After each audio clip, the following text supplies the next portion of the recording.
नमस्कार मित्रों, मैं पंडित जैन शर्मा आपके सामने उपस्थित हुआ हूँ नए विषय को लेकर। सावन आ रहा है। सावन भगवान शिव को अत्यंत प्रिय है। सावन भगवान शिव को अत्यंत प्रिय इसलिए है क्योंकि माँ पार्वती ने भगवान शिव को पति के रूप में पाने के लिए जब तपस्या की थी, तब सावन का महीना ही था। इसलिए भगवान शिव को सावन का महीना प्रिय है। आप सभी से एक बात कहना चाहूँगा कि हरिद्वार में जो कांवड़िए नहीं आ पा रहे हैं, तो सरकार के नियमों का पालन करें और अपने घर पर ही रहकर भगवान शिव की पूजा करें। यदि कांवड़ हम नहीं भर पा रहे हैं तो आप सब निराश ना हो। मैं आपको एक छोटा सा उपाय बताने जा रहा हूँ कि शिवरात्रि वाले दिन, जो सावन की शिवरात्रि आएगी, उस दिन सुबह उठकर नहा धोकर निवृत्त होकर घर से किसी पात्र पे जल ले जाएं और पीले वस्त्र पहनकर ही जाना है। भगवान शिव के मंदिर पहुंचकर 11 या 21 परिक्रमा करनी है। भगवान शिव की परिक्रमा आधी होती है, पूरी नहीं। कहने का मतलब ये है कि जहाँ भगवान शिव को जल चढ़ाते हैं तो जल जैसे बाहर निकलता है तो वहाँ उस हमें नाली को लागना नहीं चाहिए। उस नाली को प्रणाम करके फिर पीछे आ जाना चाहिए और फिर परिक्रमा एक लेनी चाहिए, वो एक परिक्रमा मानी जाएगी। तो इस प्रकार 11 या 21 परिक्रमा पूरी करें।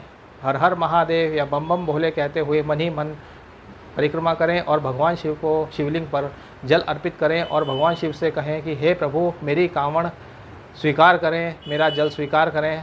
मैं यकीन के साथ कहता हूँ कि भगवान शिव आपके जल को स्वीकार करेंगे और आपकी कांवड़ जो हर साल लेने आते हैं, तो आपकी कांवड़ छूटेगी नहीं। भगवान शिव उस जल को स्वीकार करेंगे।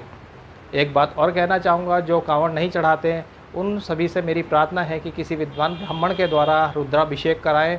साधारण जल से कराएं, घी से कराएं, दूध से कराएं, अवश्य रुद्राभिषेक कराएं। यदि हम घी से रुद्राभिषेक कराते हैं तो हमारी संतान संबंधी दिक्कतें दूर हो जाएंगी। यदि हम गिलोय के रस से भगवान शिव का अभिषेक कराते हैं तो स्वास्थ्य की समस्याएं दूर हो जाएंगी। यदि हम जल में इत्र डालकर भगवान शिव का अभिषेक करते हैं तो हमारी जो गुप्त बीमारी हैं, डॉक्टर को यह नहीं पता लग रहा है कि इसके शरीर में क्या बीमारी है, तो उस व्यक्ति के बीमारी का पता लग जाएगा और उसका इलाज निश्चित हो जाएगा।